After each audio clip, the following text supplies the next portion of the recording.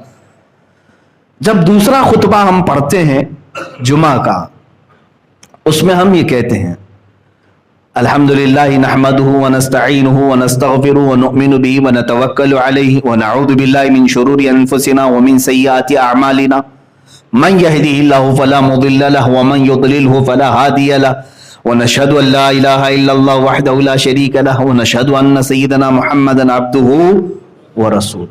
یہاں تک یہ حمد اور خطبہ ہو گیا دوسرے خطبے کے شروع میں.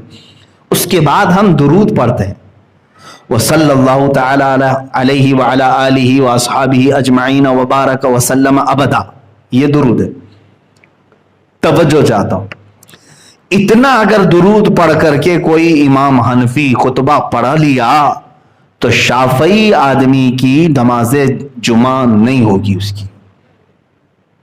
اس کے لیے خطبے میں شرط ہے، شافعی میں، فقہ شافعی میں، جب درود پڑھے تو نبی کا نام لے کر کے پڑھے، صلی اللہ تعالی علی سیدنا محمد وعلی آلہ واصحابہ اجمعین وبارک وسلم ابدا.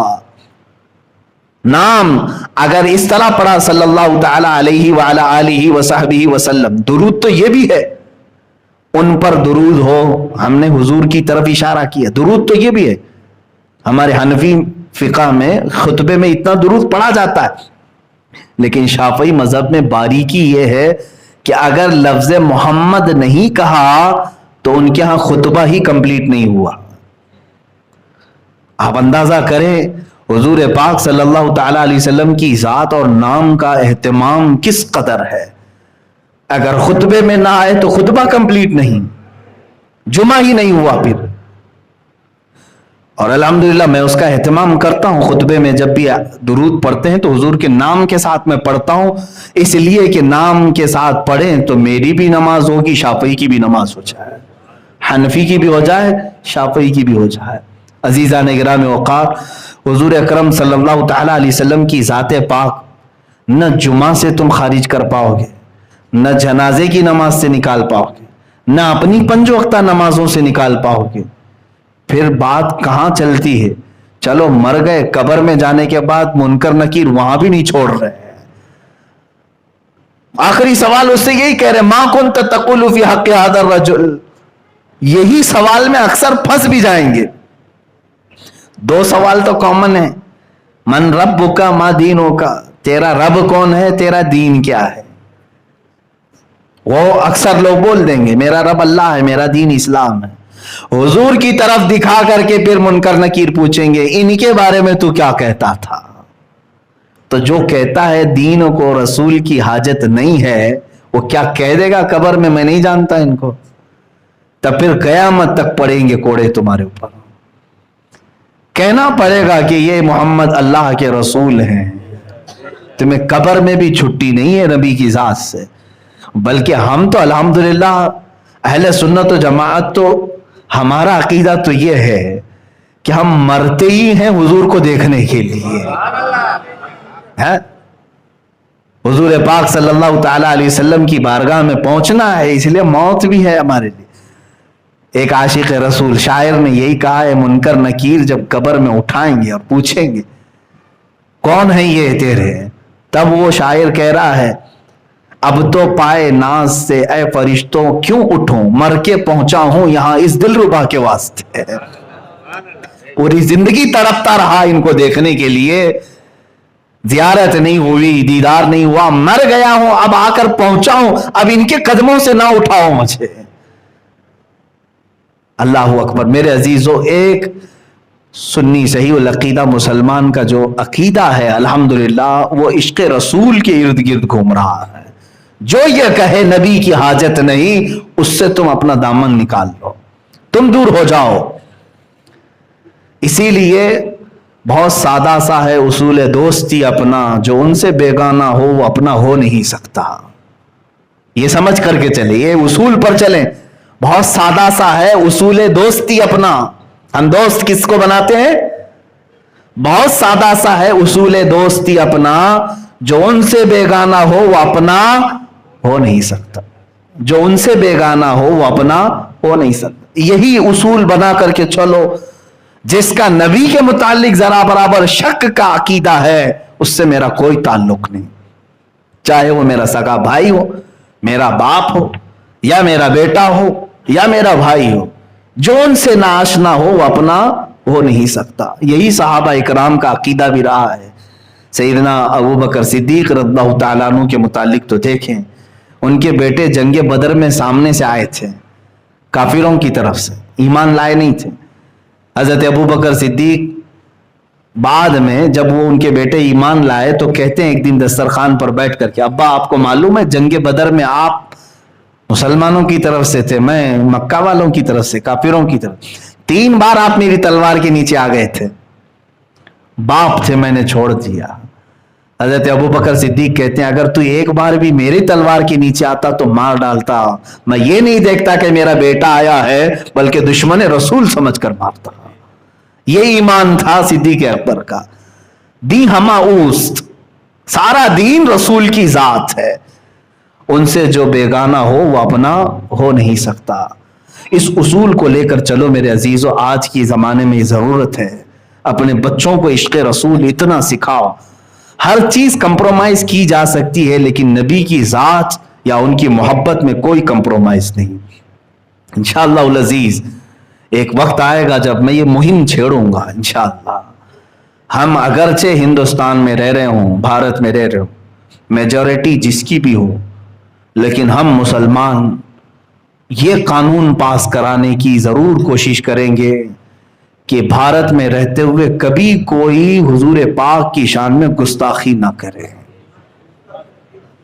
ہم اس قانون کے لیے تگ و دو کریں گے۔ پارلیمنٹ میں تم بہت سارے بل پاس کرتے ہو، اور اگر یہ قانون پاس کرنے کے لیے مجھ جیسوں کی جان کی ضرورت ہے تو میں پیش کرنے کو تیار ہوں۔